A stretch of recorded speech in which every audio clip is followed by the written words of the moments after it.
Halo teman-teman, kembali dengan saya lagi Felix. Dan kali ini kita akan tetap melanjutkan kisah Wu Yuhao dalam Soulland season kedua. Yuhao bersama teman-temannya telah berhasil merampok isi gudang persenjataan dan logam langka milik Kekaisaran Riwei, bahkan kemudian sampai meledakkannya. Dengan semua kekacauan ini, apakah Wu Yuhao masih mempunyai keberanian untuk melanjutkan babak final kompetisi Master Elite? Atau justru kabur aja dulu ke luar negeri? Namun seperti biasa, sebelum lanjut ke ceritanya, aku akan selalu memberikan peringatan spoiler warning bagi kalian yang belum dan ingin menyaksikan donghuannya secara langsung, karena konten kali ini jelas mengandung full spoiler. Dan baiklah, tanpa berlama-lama lagi, kalau kalian sudah siap, mari kita mulai.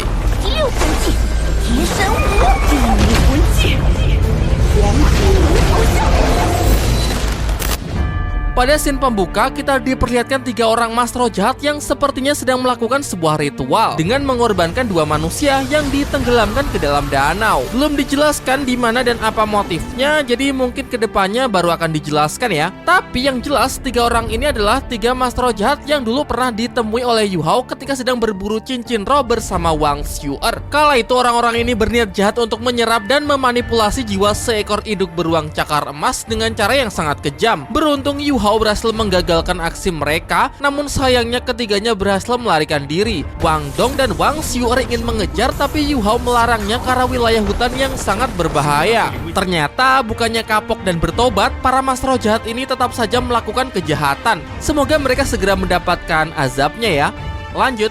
Kabar meledaknya gudang persenjataan milik Kekaisaran Riwei langsung menjadi berita utama di pagi harinya. Beruntungnya menurut data belum ada korban sipil. Penyebab ledakan belum diketahui dan masih dalam tahap investigasi. Perintah darurat dari Putra Mahkota memerintahkan para prajurit dan tim master pemandu roh Kekaisaran sementara mengambil alih tugas pengamanan seluruh kota, menjaga situasi, menghandle kegaduhan termasuk mengamankan siapa saja yang terlihat mencurigakan.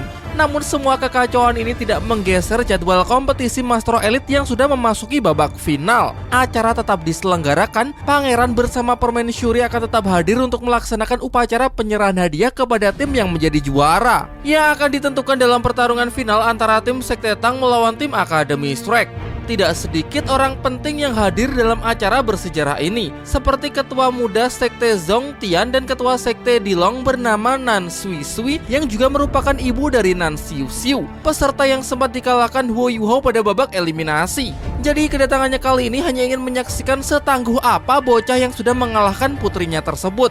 Namun aneh karena hingga saat ini kedua tim finalis masih juga belum datang. Selain itu, Akademi Kekaisaran Xingluo dan tim Sekte Iblis Salju juga menghilang. Jing Haongchen yang sudah curiga sejak awal kini semakin yakin kalau orang-orang inilah yang menjadi dalang di balik ledakan besar tadi malam. Ia lalu menyarankan pangeran untuk segera mengirimkan pasukan untuk melaksanakan misi pengejaran. Namun pangeran nampaknya kurang setuju karena ia punya rencananya tersendiri. Kemudian ia mulai bicara memberikan sambutan kepada para tamu yang sudah hadir. Kompetisi Master Elite Benua telah berlangsung lancar selama 1 bulan hingga tibalah hari ini pada babak final. Namun sayangnya kedua finalis yaitu tim Sekte Tang dan tim Akademi Shrek tidak bisa hadir karena suatu alasan yang tidak diketahui. Namun demi untuk menghibur para tamu yang sudah jauh-jauh datang ke sini, ia secara pribadi telah menyiapkan sebuah pertunjukan yang sangat menarik. Memasuki pertengahan pidatonya, kamera tiba-tiba dimatikan dan bersama dengan itu terlihat para prajurit bersenjata yang memasuki area kompetisi. Kemudian sebuah kubah raksasa muncul untuk mengisolasi lokasi kompetisi sambil menyemprotkan gas beracun kepada semua orang yang terjebak di dalamnya. Ratusan meriam pemandu roh diaktifkan beserta ribuan prajurit kekaisaran menodongkan senjata ke arah mereka. Dikatakan bahwa ini bukanlah sebuah ancaman, melainkan hanya bagian dari investigasi untuk mengungkap dalang di balik meledaknya gudang persenjataan kekaisaran. Ya, semalam kota Mingdu tiba-tiba diserang, mengakibatkan kerugian yang sangat besar, bahkan Yang Mulia Kaisar sampai wafat akibat insiden tersebut. Seluruh kota Mingdu kini dalam keadaan siaga, maka dari itu pangeran meminta mereka agar mau bekerja sama tanpa memberikan perlawanan. Namun ingin melawan pun juga sia-sia karena gas beracun yang sebelumnya telah disemprotkan adalah jenis racun yang mempunyai efek untuk membatasi kekuatan roh. Kelemahan utama para master roh karena mereka tidak bisa mengaktifkan cincin roh untuk sementara waktu.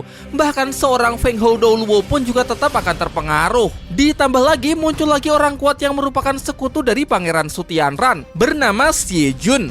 Juicy pun sampai dibuat terkejut karena orang ini adalah salah satu dari 5 tim master pemandu roh terkuat di Kekaisaran Liyue. Ternyata kekuatan setingkat ini sudah berada dalam genggaman Pangeran Sutianran. Seluruh penonton, tamu undangan, dan para peserta kompetisi kini telah menjadi sandera. Di tengah ketegangan tersebut, Ketua Sekte Dilong memerintahkan putrinya untuk segera melarikan diri dari kota Mingdu jika ada kesempatan.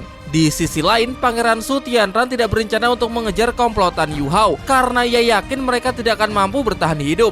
Sementara itu, Yu Hao dan kawan-kawan tengah menuju ke arah barat Kekaisaran Liyue karena berdasarkan informasi, ini adalah satu-satunya wilayah yang minim penjagaan. Namun masalah mulai muncul ketika mereka memasuki kawasan hutan yang berkabut tebal. Situasi terasa aneh, namun tidak ada penjelasan yang masuk akal. Kabut ini tidak beracun, namun mengapa terlihat begitu mencurigakan?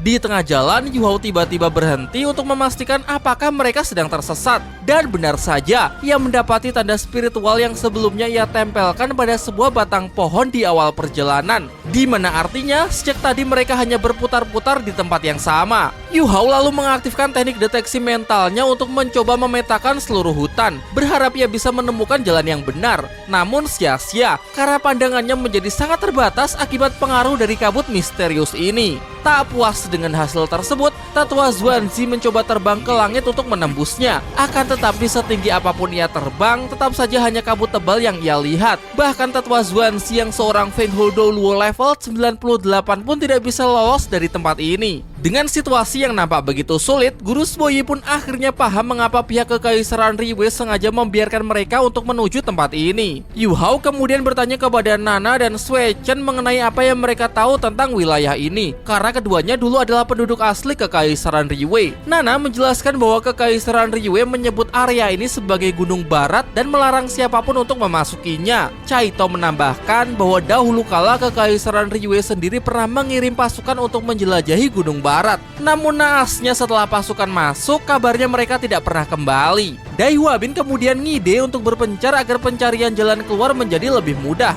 Namun ide tersebut langsung ditolak karena hal itu sangatlah berbahaya. Tidak ada yang tahu bahaya apa yang menanti mereka di depan sana. Jadi akan jauh lebih baik jika mereka tetap bersama. Tetua Xuanzi mengusulkan untuk terus berjalan, dan jika setiap kali melihat tanda yang dibuat oleh Huo Yu Hao, mereka hanya perlu berjalan ke arah yang berlawanan. Maka dengan begitu pasti akan menemukan jalan keluar. Singkat cerita, perjalanan sudah memakan waktu selama 6 jam dan belum ada tanda-tanda adanya jalan keluar. Bahkan sebaliknya, kabut justru nampak semakin tebal. Kemudian kita diperdengarkan monolog dari seorang wanita yang mengatakan matahari dan bulan menjadi danau, surga dan bumi bertanya tentang cinta, petualangan sejati, cinta tak terkalahkan. Belum dijelaskan siapa dan apa makna di balik kata-kata ini ya, namun sebentar lagi pasti akan ada penjelasannya. Oke, lanjut. Singkat cerita, setelah berjalan lama, tibalah rombongan Yu Hao di sebuah danau di pusat hutan yang bernama Lembah Pernyataan Cinta Yin Yang. Yu Hao menjelaskan bahwa dalam buku racun yang ditinggalkan oleh leluhur Tang San, ada beberapa catatan singkat mengenai 3 tempat tersimpannya harta karun, di mana Lembah Pernyataan Cinta Yin dan Yang adalah salah satunya, yang setara dengan mata air, es, dan api. Konon lembah pertanyaan cinta Yin yang terbentuk dari jatuhnya dewa cinta yang dikhianati oleh kekasihnya sendiri. Lembah ini adalah manifestasi dari kemarahan dan kesedihan tak terhingga dari Dewi Cinta sebelum kematiannya. Siapapun yang memasukinya pasti akan menghadapi bahaya yang luar biasa. Di tengah penjelasannya, tiba-tiba air danau meluap, menciptakan sebuah tornado raksasa yang kemudian menarik dan menenggelamkan mereka semua. Di saat yang bersamaan, di kota Mingdu, para prajurit kekaisaran diperintahkan untuk mengamankan seluruh kota. Entah bagaimana, Nan Xiu berhasil melarikan diri dari area kompetisi dan sekarang sedang mencari jalan untuk keluar dari Kekaisaran Liyue. Dalam persembunyiannya, ia nyaris ketahuan oleh salah seorang prajurit, namun keberuntungan masih berpihak kepadanya. Namun keberuntungan tersebut tidak bertahan lama karena setelah itu Doluo Xiejun berhasil melihat gerak-geriknya dan sudah siap untuk mengejarnya. Kembali ke tempat Yu Hao, setelah tersedot ke dalam pusaran danau, ia terpisah dari rombongannya hingga cuma tinggal berdua bersama Wang Dong yang sama-sama sedang tidak sadarkan diri. Setelah siuman, Yu Hao sudah bisa menebak bahwa ini semua pasti adalah campur tangan dari kekuatan dewa. Mungkin sekarang mereka sedang berada di dalam ruang dimensi misterius yang diciptakan oleh Dewi Cinta sebelum kematiannya. Mungkin juga yang lainnya telah dibawa ke ruang dimensi yang berbeda-beda. Dulu Guru Yilai Kesi pernah memberitahunya bahwa seseorang yang sudah menembus ranah dewa mempunyai kemampuan untuk menciptakan dimensinya sendiri. Di tengah kebingungannya, terdengar suara wanita yang menjelaskan bahwa jika ingin menemukan jalan keluar, maka mereka harus melewati ujian tahap pertama terlebih dahulu. Jika gagal dalam ujian tahap pertama ini, mereka akan menghadapi ujian lanjutan yang tentunya jauh lebih sulit. Tiba-tiba saja sebuah jembatan tali muncul tepat di hadapan mereka. Ujian sebentar lagi akan dimulai dan keduanya cukup berjalan melewati jembatan tersebut dan menyingkirkan apapun dan siapapun yang menghalangi. Harus banget jalan ya, karena terbang dilarang dalam ujian ini, baik dengan bantuan alat pemandu roh ataupun menggunakan kekuatan roh, semuanya akan dibatasi. Kehendak dewa memang benar-benar menakutkan. Tidak ada pilihan lain, keduanya pun akhirnya menurut dan mulai berjalan.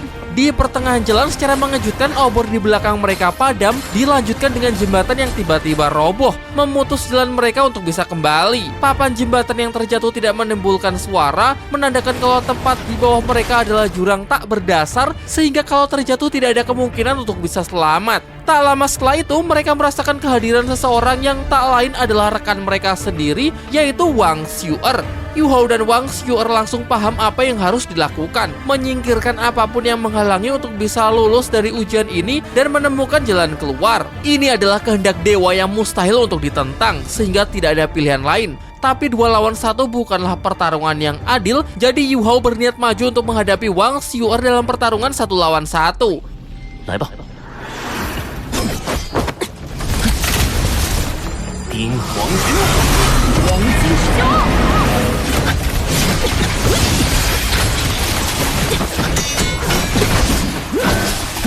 Diperlihatkan Huo Yuhao yang mampu menekan Wang Xiu'er dalam pertarungan secara langsung. Tentu saja meskipun Wang Xiu'er adalah Master Roh 7 cincin, sementara Huo Yuhao saat ini cuma punya 5 cincin, namun jangan lupa kalau Yuhao bukan cuma seorang Master Roh, namun juga seorang Master Pemandu Roh. Belum lagi Huo Yuhao juga pemilik roh pelindung ganda. Tekniknya bukan cuma main fisik, namun juga dapat menyerang mental lawannya. Ia kemudian menjebak Xiu'er ke dalam teknik Doumain Tianmeng. Di dalam Doumain, lawan akan terjebak pada realitas palsu yang membingungkan. Namun berkat aura darah naga murni serta basic mental yang kuat, Wang Xiu'er mampu merilis teknik persepsi naga untuk membentengi dirinya dari pengaruh berbagai jenis serangan mental. Doumain Tianmeng dan persepsi naga saling menekan satu sama lain, namun keduanya seimbang. Dan jika ini terus dilanjutkan, mungkin Yu Hao lah yang akan kehabisan kekuatan roh terlebih dahulu karena perbedaan level di antara mereka yang cukup besar. Hasil ini pun membuat Yu Hao memutuskan untuk menyerah. Wang Xiu'er sempat kaget karena ia tahu kalau kemampuan lawannya bukan cuma segini. Yu Hao pasti masih punya sejumlah teknik yang belum dikeluarkan yang berpotensi untuk bisa mengalahkannya. Namun mengapa tidak melanjutkan pertarungan? Yu Hao beralasan bahwa kemenangan ini adalah bentuk balas budinya kepada Xiu'er sewaktu menyelamatkan nyawanya di mata air es dan api, dan juga telah membantunya untuk mendapatkan tanaman obat bunga patah hati, yang secara langsung juga sudah menyelamatkan nyawa Wang Dong. Wang Xiu'er yang mendengarnya tidak mau menerima alasan tersebut dan tetap ingin melanjutkan pertarungan yang adil. Namun keputusan Yu Hao sudah bulat, ia tetap akan mengalah dan berniat menjatuhkan dirinya bersama Wang Dong ke dasar jurang bawah jembatan untuk menghadapi ujian dewa selanjutnya. Sementara Wang Xiu'er sebagai pemenang akan maju ke tahap selanjutnya. Di sisi lain, Pangeran Su Tianran menerima laporan bahwa seluruh peserta kompetisi Master Roh Elite dari berbagai sekte dan akademi sudah berhasil ditahan. Pangeran memang berencana untuk menjadikan mereka sebagai sandera, dan begitu datang pihak dari akademi dan sektenya masing-masing yang ingin membebaskan mereka, maka Kekaisaran Riwei bisa meringkus mereka satu persatu. Pangeran kemudian menanyakan bagaimana perkembangan senjata pemandu roh humanoid yang sedang dikembangkan oleh Aula Mingde kepada Jing Hongchen. Jing Hongchen menjelaskan bahwa senjata tersebut saat ini sudah pada tahap uji coba, dan begitu keluar hasilnya maka sesegera mungkin akan diproduksi secara massal. Pangeran Su Tianran cukup lega mendengar kabar tersebut, namun mengingat ledakan dahsyat yang telah membawa kerugian besar dan menghancurkan sepertiga dari sumber dayanya, ia ingin prosesnya segera dipercepat. Jadi ia memberi waktu selama 1 bulan untuk memproduksinya secara massal. Tidak boleh ada kesalahan sedikit pun. Sebelum pergi, Ye Yulin menginfokan bahwa selama menjadi wasit pada kompetisi Master Pemandu Roh Bawah Tanah, ia mendapati seorang peserta yang mampu menciptakan alat pemandu roh humanoid. Jing Haongchen menilai mustahil seorang bocah mampu membuatnya dari nol, sehingga peserta tersebut pasti sebelumnya telah mencuri prototipe milik Aula Mingde. Meskipun selama kompetisi menggunakan identitas palsu, namun Pangeran Su Tianran sudah menyelidikinya. Seorang bocah yang pernah belajar di Aula Mingde dan juga merupakan dalang utama di balik ledakan besar di gudang persenjataan milik Kekaisaran Riwei, pemilik roh pelindung mata spiritual. Yah, siapa lagi kalau bukan Huo Yuhao. Sementara itu, Yuhao masih melanjutkan ujian dewa, dan kali ini ia bersama Wang Dong tiba-tiba dibawa ke tengah-tengah pasukan Kekaisaran Xingluo dan menyamar sebagai prajurit tempur. Sedang dalam misi investigasi ke wilayah camp Kekaisaran Riwei dengan dipimpin oleh Adipati Harimau Putih, Dai Hao. Ya, dia adalah ayah dari Huo Yuhao, sosok ayah yang sangat ia benci. Sekedar mengingatkan, barangkali kalian lupa karena sudah lama topik ini tidak dibahas. Jadi, Huo Yuhao sebenarnya adalah putra dari Adipati Dai Hao. Namun karena ibunya bukanlah seorang bangsawan, jadi Yuhao kecil bersama ibunya selalu mendapatkan perlakuan buruk.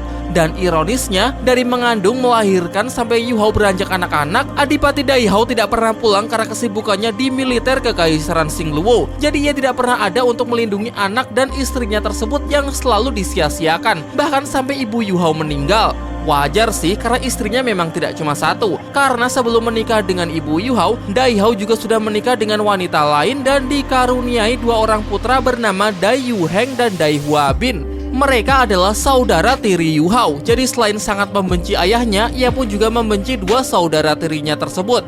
Gitu ya, dan sekarang kebenciannya kembali memuncak karena tugas dari ujian dewa kali ini adalah mengawal dan melindungi Adipati Dai Hao. Dan disebutkan jika sampai gagal dalam ujian ini, maka hukumannya adalah kematian. Mendengar konsekuensi tersebut, Yuhao pun mendinginkan kepalanya dan mulai berpikir dengan tenang. Ia lalu mengaktifkan deteksi mentalnya untuk menganalisis kekuatan tempur di pihaknya. Namun tiba-tiba saja ia salvok dengan sejumlah alat pemandu roh pengintai milik Kekaisaran Riwei yang berada tepat di atas mereka. Sehingga tanpa mereka sadari, sejak awal pasukan ini sudah berada dalam pengawasan musuh. Selain itu, persepsi rohnya juga dapat merasakan kehadiran dari master roh kuat yang menanti mereka di depan sana. Maka akan sangat berbahaya jika perjalanan ini tetap dilanjutkan. Namun meskipun mengetahui hal ini, masalahnya bagaimana cara ia menyampaikan kepada Adipati Dai Hao. Aneh rasanya jika langsung berteriak. Nanti salah-salah ia malah dituduh sebagai mata-mata, lalu kekacauan tersebut bisa dimanfaatkan oleh pihak musuh untuk melancarkan serangan dan semuanya akan berakhir.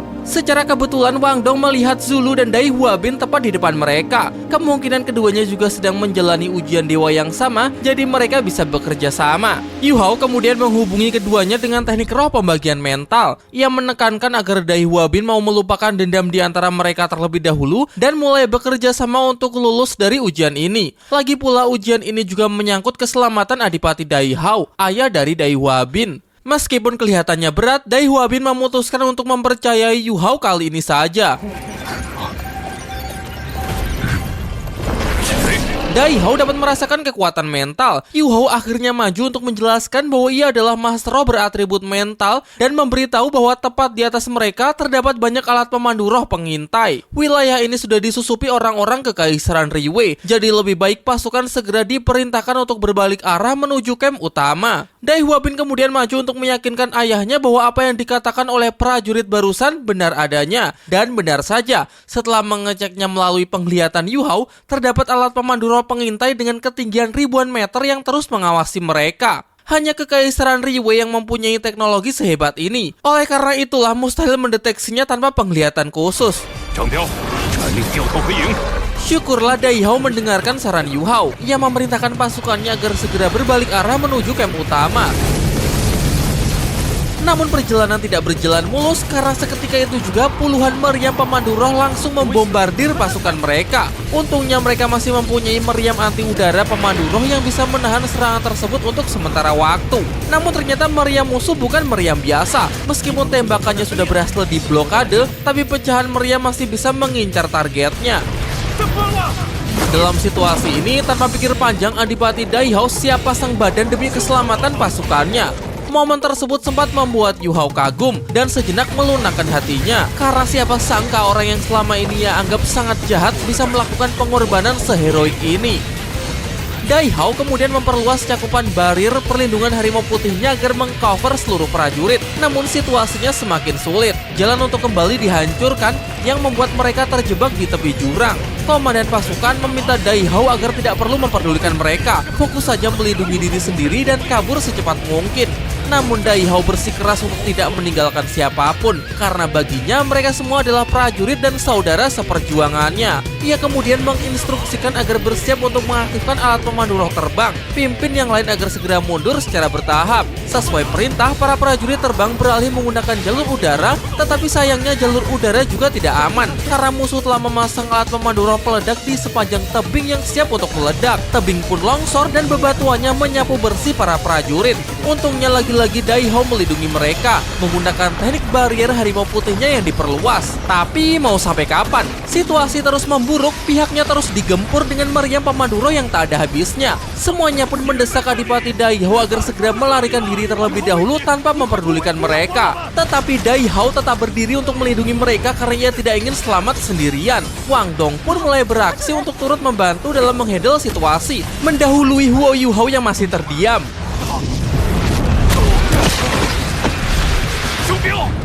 Sementara itu serangan terus datang bertubi-tubi. Zhang Biao, komandan pasukan, tidak ingin lagi menjadi beban Adipati Dai Hao. Menurutnya jika bukan karena mereka, pasti sejak tadi Adipati Dai Hao sudah selamat dari bahaya. Kali ini mereka benar-benar sudah berada dalam situasi putus asa. Setiap detik mereka membebani, maka bahaya bisa bertambah ribuan kali lipat. Maka dari itu ia mengajak siapa saja yang mau ikut bersamanya, melepaskan alat terbang kemudian menjatuhkan diri ke jurang, sehingga dengan begitu Adipati Dai Hao tidak perlu lagi susah payah melindungi mereka. 张彪，你在干什么？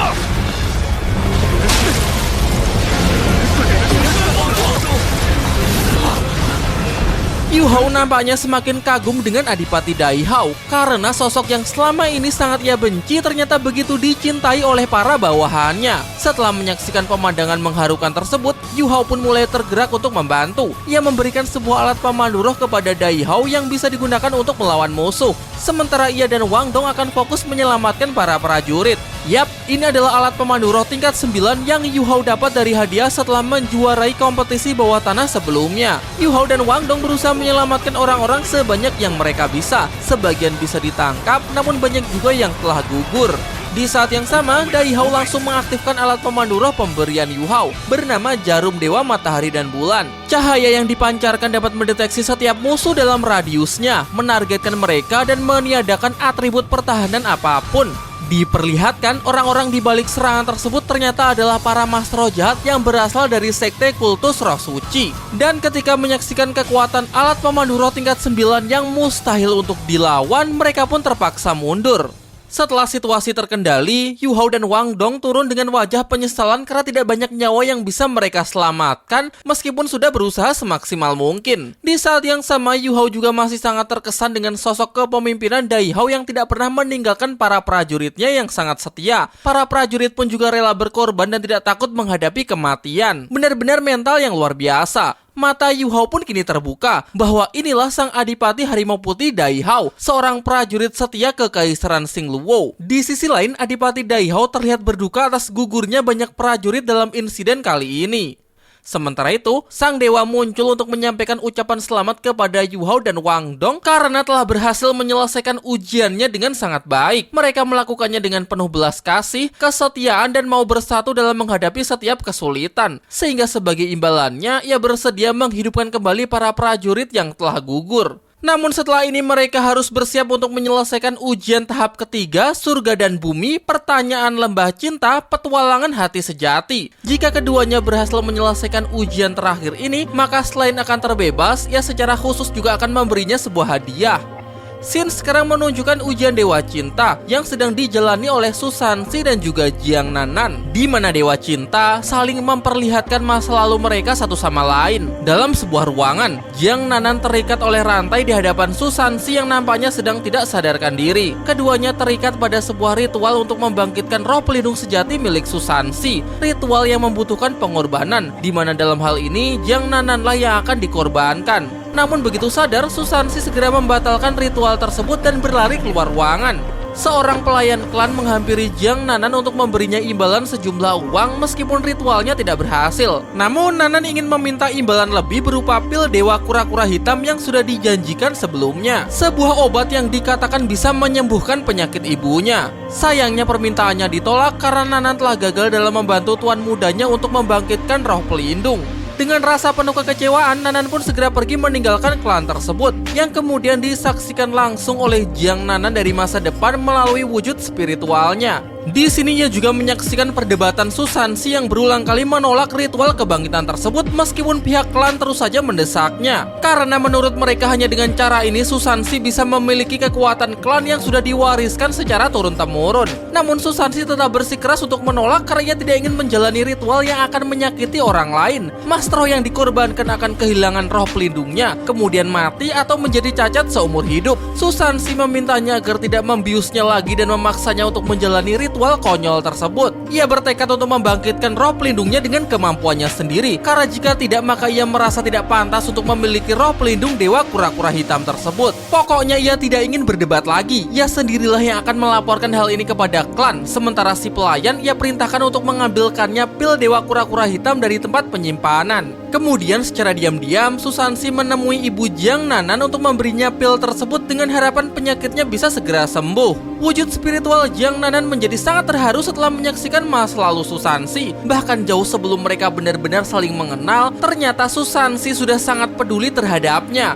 Di tengah penyesalannya karena selama ini ia selalu memandang buruk sosok pria yang mendekatinya, tiba-tiba muncul wujud spiritual Susansi, di mana sebelumnya ia juga sudah menyaksikan masa lalu dari Jiang Nanan. Tentu saja ini semua adalah kehendak dari Dewa Cinta, yang sengaja membiarkan mereka berdua untuk saling melihat masa lalu satu sama lain. Dari pembicaraan mereka, terungkap bahwa meskipun sudah meminum pil pemberian Susansi, tetap saja nyawa ibu Jiang Nanan tidak terselamatkan. Hal ini karena sebenarnya dokter telah mengatakan kalau tidak ada obat yang bisa menyembuhkan penyakit ibunya. Upaya Jiang Nanan untuk mendapatkan pil tersebut hanyalah karena ia denial dan tidak ingin menyerah begitu saja, meskipun ia tahu kalau itu sia-sia. Namun kemudian ia malah melimpahkan semua amarahnya kepada Susansi, seolah-olah dengan begitu mungkin hatinya bisa merasa lebih baik. Dan sekarang setelah ia menyaksikan masa lalu Susansi, Jiang Nanan pun merasa menyesal. Selanjutnya ia meminta Susansi untuk menemaninya bertemu dengan ibunya yang masih hidup di masa ini. Pertemuan singkat tersebut untuk melepas kerinduan dan memberitahu bahwa kini ia sudah bahagia, mempunyai teman-teman yang sangat baik dan sosok pria yang akan selalu mencintai dan melindunginya.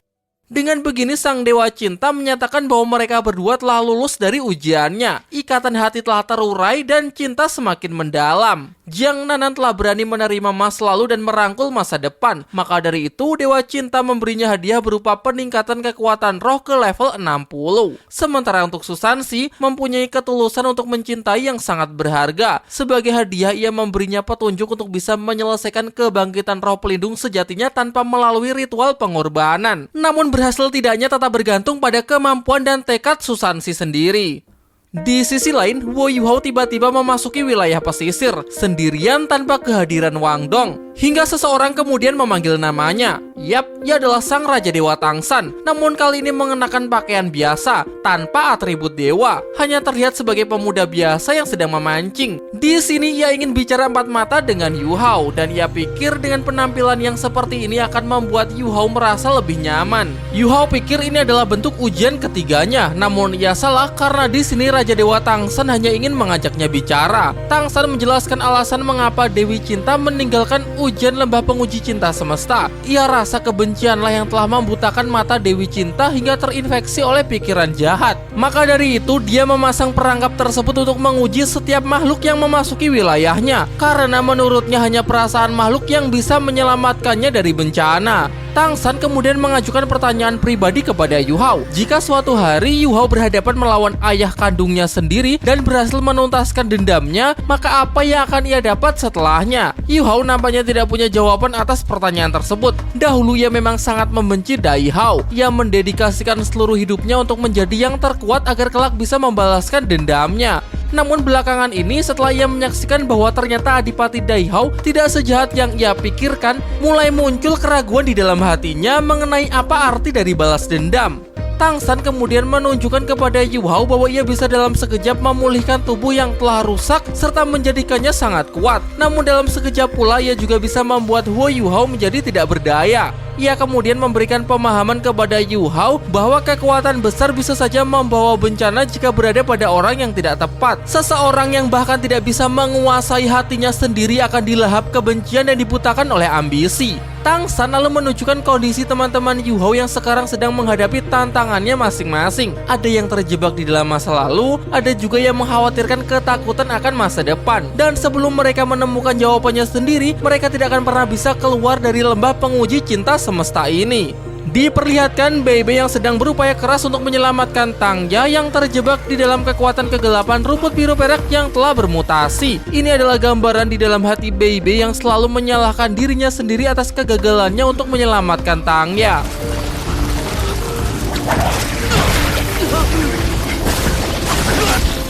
Namun ia tidak pernah putus asa, meskipun mengalami penderitaan hingga ribuan kali. Dewi Cinta sangat terkesan dengan tekad Bei Bei. Ia mengatakan bahwa hal itulah yang akan menjadi kunci untuk bisa menyelamatkan orang yang sangat dicintai dan juga merupakan hadiah pemberiannya. Sementara itu, Cai Tao juga tengah menghadapi ujiannya. Dirinya terjebak di dalam masa lalu, masa kecil ketika ia menyaksikan pembantaian di istana kekaisaran Riwei dan menjadi korban dari kudeta pamannya. Ya, Cai Tao awalnya adalah pangeran dari kekaisaran Riwei bernama Su He. Namun kekuasaan ayahnya digulingkan oleh adiknya sendiri. Pada malam itu, istana mendapatkan serangan. Semuanya dibantai. Cai Tao kecil diminta untuk bersembunyi di dalam sebuah kotak, di mana terdapat jalan rahasia untuk melarikan diri. Cai Tao sempat sadar kalau ini tidaklah nyata, melainkan hanya ilusi yang diciptakan oleh Dewi Cinta. Namun emosi dan penderitaannya benar-benar nyata. Ia menyaksikan dengan mata kepalanya sendiri ketika satu persatu keluarganya dibunuh dengan keji. Dalam realitas buatan ini, Pangeran Su Tianran menjadi dalang di balik insiden tersebut. Ia memaksa ratu untuk memberitahunya di mana putranya disembunyikan. Kalau dulu Cai Tao melarikan diri, sekarang dengan kekuatannya ia ingin melawan.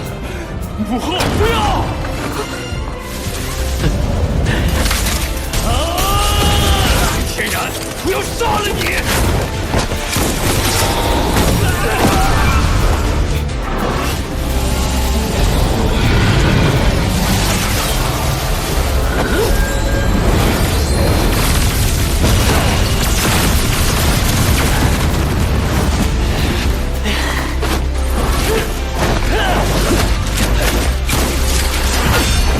Namun sayangnya Cai Tao masih belum cukup kuat untuk bisa menandingi kekuatan Su Tianran. Ia kalah dan nyaris dibantai.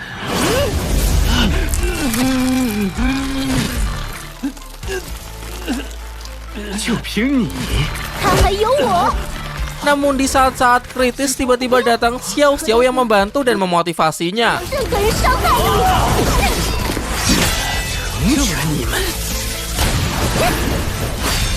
Terdengar suara Dewi Cinta yang memberikan ucapan selamat atas keberhasilan mereka dalam menyelesaikan ujian ini. Pada setiap kesulitan, pasti ketulusan akan terungkap. Ia memuji keteguhan Xiao Xiao yang telah menyembuhkan kepedihan di hati kekasihnya, maka dari itu ia memberinya hadiah berupa peningkatan kekuatan roh di level 60. Sementara itu, Cai Tao mengatakan bahwa ia tidak membutuhkan hadiah apapun, karena bisa terus bersama Xiao Xiao baginya sudah lebih dari cukup. Dewi Cinta menambahkan bahwa ketulusan mereka adalah sesuatu yang tidak dimiliki oleh musuh mereka, dan itulah yang akan membuat seseorang bisa mencapai tujuan mereka. Shin kembali ke tempat Yu Hao, di mana ia dapat menyaksikan ujian yang sedang dijalani oleh teman-temannya. Kembali ke pertanyaan awal, apakah hasil yang didapat dari pembalasan dendam Yu Hao kepada ayahnya? Yu Hao memang belum menemukan jawabannya, namun ia yakin bahwa ia masih belum bisa melepaskan kebenciannya. Selama ini ia telah berjuang keras agar bisa menjadi lebih kuat lagi demi tercapainya tujuan tersebut. Hanya saja sekarang ia telah memiliki banyak orang yang berharga di dalam hidupnya, dan itulah yang juga menjadi alasan mengapa ia ingin terus menjadi lebih kuat, yaitu agar bisa melindungi mereka. Kekuatan besar memang akan membawa bencana jika disalahgunakan. Namun di tangan yang tepat, kekuatan tersebut bisa ia gunakan untuk melindungi keluarga dan orang-orang yang ia cintai. Dan itulah jawabannya. Nampaknya Tang San cukup puas mendengarnya. Selain penting untuk dirinya sendiri, jawaban tersebut juga penting bagi dunia ini. Sebelum menghilang, Tang San berharap agar kelak Yu Hao bisa benar-benar bisa melepaskan kebencian di dalam hatinya dan fokus menggunakan hidupnya hanya untuk melindungi orang-orang yang dicintainya. Yu Hao penasaran sebenarnya siapakah identitas yang baru saja ia temui. Namun Tang San tidak menjawab dan hanya mengatakan bahwa suatu saat Yu Hao akan mengetahuinya sendiri. Daripada memikirkan hal itu, lebih baik Yu Hao bersiap untuk menghadapi ujian ketiganya. Dan kali ini ia dibawa ke sebuah wilayah bersalju yang nampaknya sedang dilanda badai. Diperlihatkan di tempat yang sama, Wang Dong berjalan menghampiri Wang Xiu'er yang sepertinya memang sedang menunggunya. Dewi Cinta menjelaskan bahwa ini adalah tempat ujian untuk menguji ketulusan hati mereka. Pertarungan terakhir di puncak gunung es. Pemenangnya akan menjadi pemilik Huo Yu Hao. Wang Dong merasa bingung bagaimana bisa Yu Hao dijadikan sebagai taruhan. Dan Dewi Cinta menjawab bahwa jawabannya ada pada Wang Xiu'er. Jadi sebelum kedatangan Wang Dong, Xiu'er telah lebih dulu sampai di tempat ini. Di sini Dewi Cinta bertanya apakah Wang Xiu'er mempunyai kekasih atau orang yang dicintai. Awalnya Wang Xiu'er tegas menjawab tidak punya dan tidak pernah mencintai siapapun. Namun setelah mendapatkan tekanan, ia akhirnya mengaku bahwa ia memang pernah mencintai seseorang bernama Huo Yu Hao. Di sini pembicaraannya cukup membingungkan. Jadi supaya kalian lebih paham, bakal aku jelasin ke intinya langsung aja ya. Jadi teman-teman, Wang Xiu'er itu sebenarnya adalah jelmaan dari binatang roh kaisar singa emas bermata tiga yang tinggal di hutan pertarungan bintang. Ingat gak? Dulu Yu Hao pernah bertemu dengannya saat sedang berburu cincin roh. Kala itu secara tidak sengaja kaisar singa berinteraksi dengan mata ketiga milik Huo Yu Hao yang men-trigger kebangkitan dari emosi manusianya, menjerat takdir mereka yang kemudian menginspirasinya untuk meninggalkan hutan pertarungan bintang dan menjelajah ke dunia manusia demi mengejar cintanya. Kaisar singa bermata tiga mempunyai darah naga emas murni, jadi itulah sebabnya Wang Xiu'er mempunyai roh pelindung naga emas. Tapi bang, kok wujudnya mirip banget sama Wang Dong? Nah, jadi gini ya teman-teman, emosi manusianya kan terikat sama Huo Yu Hao. Dan ketika berinteraksi, dia dapat melihat apa yang ada di dalam hati Yu Hao. Dan yang ada di sana adalah sosok Wang Dong. Jadi di copy dah wujud fisiknya. Nah, gitulah kurang lebihnya. Dan dari pembicaraan ini juga terungkap fakta yang mengejutkan.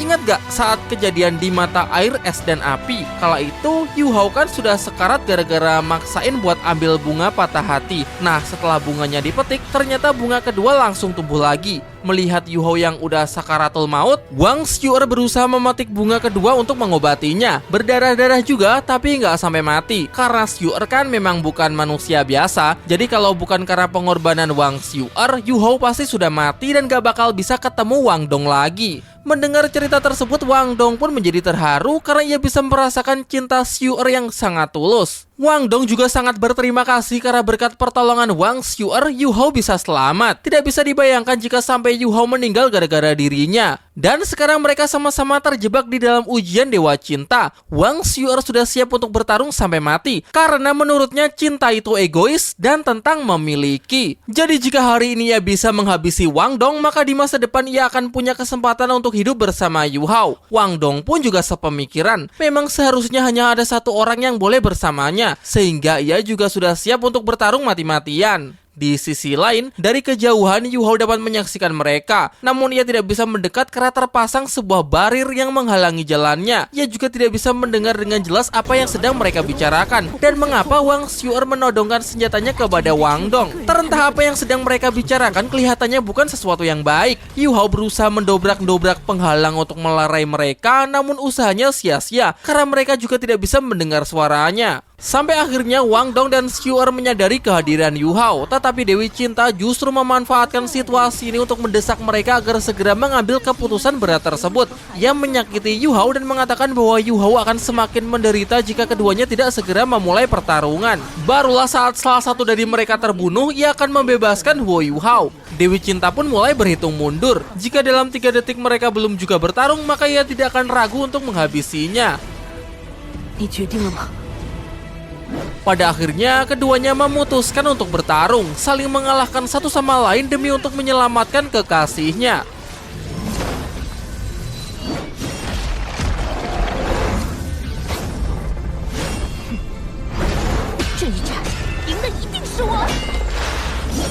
Pertarungan di awal, Wang Dong sengaja tidak menghindari satu serangan tombak milik Wang Xiu'er karena ia hanya ingin membalas jasanya yang pernah menyelamatkan Yu Hao. Dan untuk pertarungan selanjutnya, baru ia akan mulai serius.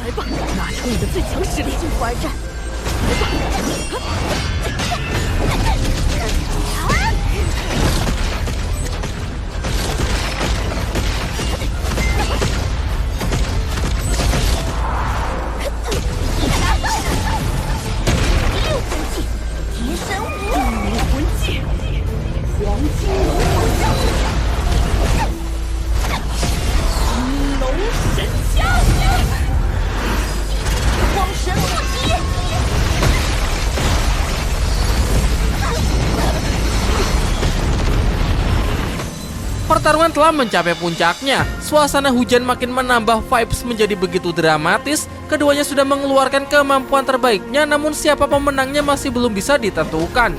Yu Hao yang menyaksikannya sangat menyayangkan perseteruan mereka karena ia pikir mereka hanya dimanfaatkan oleh Dewi Cinta. Namun Dewi Cinta membantah tuduhan tersebut. Ia beralasan bahwa ia hanya membangkitkan keinginan terdalam yang paling jujur dari dalam hati mereka. Ujian ini adalah pilihan mereka sendiri, jadi tidak ada yang bisa menghentikannya. Ia kemudian mengklaim bahwa ialah sang dewa yang menguasai perasaan cinta, perasaan yang selalu menjadi kelemahan bagi para manusia. Yu Hao yang mendengarnya benar-benar merasa muak. Menurutnya itu bukanlah Dewi Cinta, melainkan hanya iblis jahat yang suka mempermainkan perasaan manusia. Scene flashback sekilas memperlihatkan masa lalu dari Dewi Cinta yang kala itu sedang memberikan selamat kepada kekasihnya yang telah berhasil mencapai ranah dewa. Namun sang kekasih berkhianat dan malah menikam Dewi Cinta menggunakan senjata belati pembunuh dewa yang dapat mengambil sisa-sisa kehidupannya. Namun kebencian di dalam hatinya tidak pernah hilang. Seiring berjalannya waktu, meluap dan membangkitkannya dengan kebencian yang tak terbatas. Jadi setelah bangkit, ia mempunyai ambisi untuk menghancurkan seluruh cinta di dunia ini.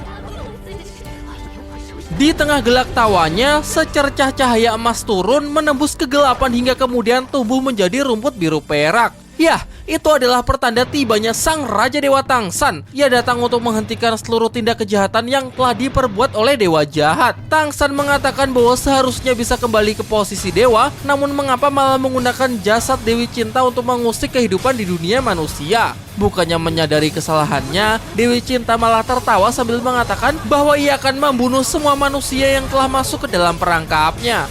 Raja Dewa Tangsan memang sangat kuat, bahkan jika ada 100 Dewi Cinta pun tetap tidak akan mampu menahan satu serangannya. Namun itu hanya berlaku saat berada di dunia dewa. Sementara di dunia manusia, para dewa seperti Tangsan terikat dengan aturan yang melarangnya untuk mencampuri urusan di dunia manusia.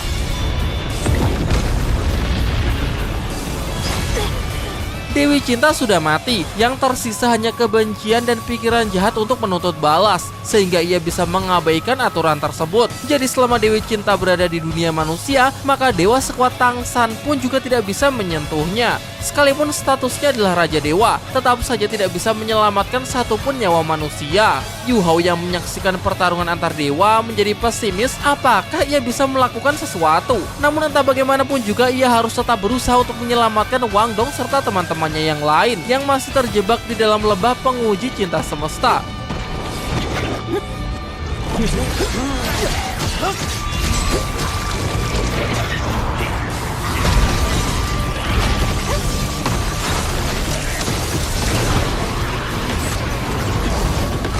Sayangnya usahanya sia-sia. Ia tetap tidak berdaya karena bagaimana bisa seorang manusia mampu menentang kehendak dari kekuatan dewa.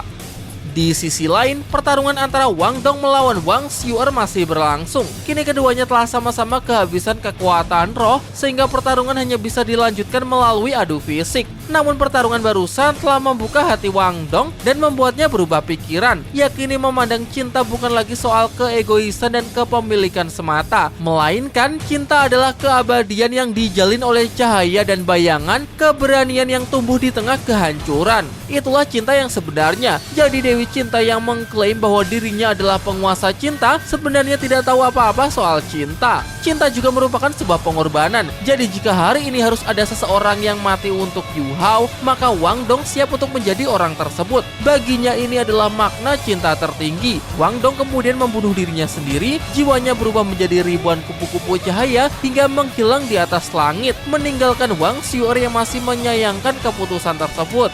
Jiwa Wang Dong menghampiri Yu Hao untuk memberinya semangat. Ia percaya bahwa Yu Hao pasti bisa mengalahkan dewa jahat tersebut dan menyelamatkan teman-temannya dari lembah penguji cinta semesta. Ya, karena siapapun termasuk dewa sekalipun tidak boleh menginjak-injak perasaan dan kehidupan. Lagi pula sebenarnya dia bukanlah dewa. Seperti yang sebelumnya dijelaskan bahwa Dewi Cinta telah lama mati. Kini yang tersisa hanya kebencian dan pikiran jahat untuk menuntut balas. Yu Hao pun sekarang jadi paham bahwa Dewi Cinta telah mati, kemudian jasadnya terinfeksi oleh dewa jahat, sehingga bisa dikatakan bahwa itu merupakan wujud dari mayat hidup, yang mana artinya kekuatan nekromansi Huo Yu Hao akan berpengaruh kepada dewi jahat tersebut. Yu Hao kemudian terbangun dan langsung merapalkan mantra untuk mengaktifkan teknik nekromansinya. Tetapi hal itu tidak membuat dewa jahat gentar karena menganggap kemampuan Yu Hao masih amatir, tidak akan sanggup melawannya. Namun apakah benar begitu? Tentu saja tidak. Kekuatan Huo Yu Hao dengan mudahnya menyisir dan langsung melenyapkan kekuatan jahat yang mencoba mendekatinya. Selain itu ia juga mendapatkan bantuan dari gurunya. Yap, dengan kekuatannya Raja Dewa Tangsan dapat memanggil kembali Yilai Kesi. Dan karena Yilai Kesi bukanlah dewa, maka tidak ada batasan dalam menggunakan kemampuan dan kekuatannya saat berada di dunia manusia. Ia pun bergabung dengan Huo Yu Hao untuk memberinya tambahan kekuatan. Dan kekuatan ini adalah mimpi buruk bagi setiap pengguna teknik mayat hidup. Transformasi terkuat yang mereka beri nama Dewa Sihir Mayat Hidup Suci. Yu Hao menggunakan kemampuannya untuk memanggil dan membuka puluhan gerbang kematian, mendatangkan ratusan prajurit dari dunia bawah untuk menyerang Dewi Jahat.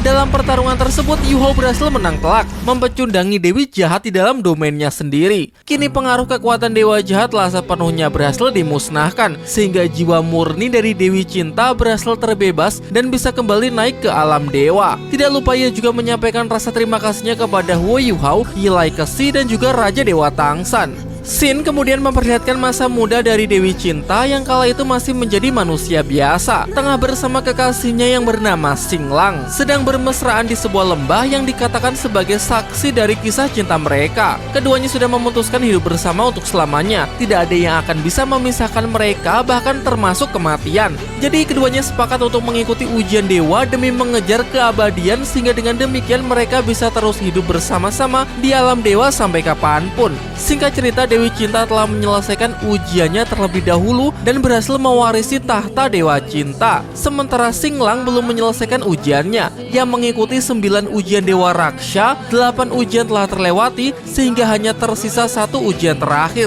Dewi Cinta percaya bahwa Xinglang mempunyai bakat yang luar biasa. Ia yakin kekasihnya tersebut bisa menyelesaikan ujian terakhirnya, sehingga ia akan menunggu kabar baik tersebut dengan sabar di dunia dewa. Penantiannya selama bertahun-tahun di dunia dewa akhirnya terbayarkan. Setidaknya itulah yang Dewi Cinta pikirkan pada awalnya. Ia sangat gembira ketika melihat Xinglang telah tiba di dunia dewa. Ia menghampiri dan langsung memeluknya. Namun ia dapat merasakan kalau kekasihnya tersebut masih berada di level 99 dan belum mencapai ranah dewa. Xinglang mengatakan bahwa hanya tinggal selangkah lagi ia akan berhasil menjadi dewa. Ia meminta Dewi Cinta agar membantunya. Dan tiba-tiba Xinglang menusukkan sebuah belati ke tubuh Dewi Cinta sebagai bentuk pengkhianatan.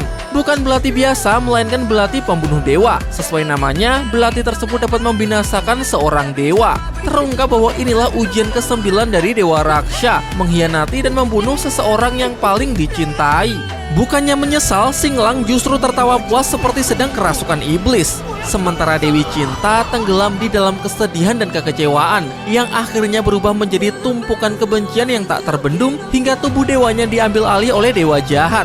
Di sisi lain, setelah mengalahkan Dewa Jahat, Yu Hao berlari menghampiri Wang Dong yang sudah sekarat, ditemani oleh Wang Xuer yang nampaknya sedang menyesali perbuatannya karena sempat termakan oleh godaan Dewa Jahat. Ia mungkin menang dalam duel tersebut, namun tetap saja tidak bisa memenangkan hati Yu Hao. Dan setelah menyaksikan pengorbanan Wang Dong, baru ia sadar bahwa cinta Wang Dong kepada Yu Hao jauh lebih besar daripada miliknya. Bahkan ia sampai berharap bahwa seharusnya ialah yang pantas mati. Ia lalu beranjak pergi meninggalkan mereka karena ia tahu kalau sampai kapanpun hanya Wang Dong yang ada di dalam hati Yu Hao. Tidak akan pernah bisa berubah sampai kapanpun. Sementara itu, Yu Hao mencoba memohon kepada Raja Dewa Tangsan agar bersedia membantunya untuk menyelamatkan nyawa Wang Dong. Bahkan jika bisa, ia bersedia untuk menukar nyawanya sendiri supaya Wang Dong bisa hidup kembali. Tidak lama setelah itu, bunga patah hati keluar dari dalam tubuh Wang Dong dengan nyala merah terang, memberikan sedikit tanda kehidupan kepada gadis malang tersebut. Namun anehnya, Yu Hao justru merasa bahwa kekuatan hidup Wang Dong masih terus berkurang. Raja Dewa Tang San pun menjawab bahwa sebagai seorang dewa, ia terikat oleh aturan dunia dewa yang melarangnya ikut campur dalam urusan di dunia manusia. Namun tanaman bunga patah hati pemberian Yu Hao sebelumnya, efek obatnya belum sepenuhnya aktif. Ia menggunakan sedikit kesadaran dewa yang tersimpan di lautan rohnya untuk mengaktifkan seluruh khasiat obat tersebut, sehingga hal itu dapat menjaga secercah kehidupannya. Tetapi cuma sebatas itu saja yang bisa ia lakukan. Sebelum menghilang, Raja Dewa Tang San mengatakan bahwa yang bisa membuka simpul hanyalah yang mengikatnya. Ia menambahkan bahwa segala cobaan di dunia juga merupakan bentuk dari latihan kedewaan. Bersamaan dengan itu, seluruh rekan dan guru Yu Hao yang sebelumnya sempat terjebak di dalam ujian dewa jahat satu persatu telah kembali. Sepertinya mereka sudah mengetahui semenyedihkan apa situasinya ya. Jadi tanpa sepatah kata pun mereka langsung beranjak pergi untuk mendampingi Huo Yu Hao. Terakhir, kita diperlihatkan Dewi Cinta yang mengantar kepergian mereka dan menutup lembah penguji cinta semesta untuk selama-lamanya. Yu Hao memutuskan untuk membawa Wang Dong kembali ke sekte Hao Tian. Ia pikir mungkin saja Paman Niu dan Paman Tai mengetahui suatu cara untuk menolongnya, sedangkan teman-temannya yang lain akan kembali ke Akademi Shrek. Sesampainya di sekte Hao Tian dan menyerahkan Wang Dong kepada kedua pamannya, Yu Hao tidak langsung pergi. Berhari-hari ia tidak beranjak dari tempatnya, meskipun tubuhnya diterpa oleh hujan salju. Dan sayangnya mereka juga tidak tahu bagaimana cara menolong Wang Dong. Mereka hanya bisa menunggu entah sampai kapan hingga kondisinya membaik. Paman Niu meminta Yu Hao agar segera pulang dan menjamin bahwa Wang Dong akan aman berada di sini. Sebelum pergi, Yu Hao berjanji bahwa ia pasti akan berlatih lebih keras lagi agar bisa menjadi lebih kuat. Dan meskipun di ujung dunia sekalipun, ia akan tetap mencari cara untuk bisa menyelamatkan Wang Dong. Selain itu, ia juga menaruh kebencian mendalam kepada kekaisaran Riwei dan kultus Roh Suci. Karena bagaimanapun juga, semua kemalangan ini terjadi akibat dari dua pihak tersebut. Sehingga ia bersumpah bahwa suatu hari nanti mereka pasti akan membayarnya dengan darah. Beberapa hari kemudian di sekte Tang, terlihat guru Ziwen yang tengah mengecek puluhan paket berisi senjata rahasia yang akan segera dikirimkan menuju ke Kaisaran Xingluo. Ya, sekte Tang kini telah berkembang pesat dan menjadi kekuatan baru di benua Douluo yang tidak bisa dipandang remeh. Atau lebih tepatnya kekuatan lama yang kini telah bangkit. Logam langka yang Yu Hao dapatkan dari gudang persenjataan Kekaisaran Riwei sangat membantu dalam perkembangan sekte Tang secara signifikan. Mengingat Su Tianran yang telah naik tahta, Kekaisaran Riwei bisa memulai perang kapan saja, sehingga sekte Tang harus semakin mempercepat perkembangan demi menghadapi situasi yang penuh gejolak di benua Douluo. Di arena latihan, diperlihatkan Ye Juechen yang tengah sparring melawan Ye Guyi. Yap, dia adalah gadis pemilik roh pelindung malaikat suci yang muncul di turnamen Master Pemandu Roh bawah tanah. Yu Hao menyelamatkannya dari para master roh jahat yang ingin mencelakainya. Kemudian sesampainya di sekte Tang, Yu Hao langsung melepaskannya dan lanjut pergi untuk bermeditasi. Namun sepertinya Ye Guyi betah berada di sini. Ia rasa sekte Tang dipenuhi oleh para master roh berbakat, sehingga berlatih dengan mereka akan dapat dengan cepat membuatnya berkembang. Tidak lama kemudian datang salah seorang murid untuk melaporkan bahwa putri dari sekte Dilong yang bernama Nan Xiu Xiu datang meminta bantuan. Nan Xiu Xiu datang dengan penuh luka di tubuhnya. Ia meminta sekte Tang agar bersedia membantunya untuk menyelamatkan ibunya yang sedang ditahan oleh Su Tianran. Tidak cuma ibunya, banyak para peserta kompetisi Master Roh dari berbagai sekte dan akademi yang sekarang juga sedang disandra. Ia berhasil melarikan diri berkat ibunya yang mengerahkan seluruh kekuatannya, namun ibunya sekarang sedang ditahan dengan kejam dan disiksa oleh para Master Roh jahat. Mendengar hal itu, Ye Guyi merespon cepat untuk mengajak mereka semua pergi menuju ke Kaisaran Riwei. Namun Xiao Xiao mencegahnya karena dalam situasi seperti ini mereka tidak boleh mengambil tindakan yang gegabah. Sependapat dengan Bei Bei, bahkan menurut analisisnya, pelarian Nona Xiu Xiu juga merupakan bagian dari rencana Su Tianran, di mana artinya Nan Xiu Xiu memang dibiarkan lolos dengan maksud tertentu. Ada dua kemungkinan. Pertama, Su Tianran ingin pihak lawannya lebih berhati-hati, memaksa mereka untuk tunduk, menciptakan ketakutan karena ia bisa melakukan hal buruk apapun kepada sandranya. Atau kemungkinan kedua, Su Tianran ingin gadis tersebut menyebarkan berita ini agar para sekte dan akademi panik,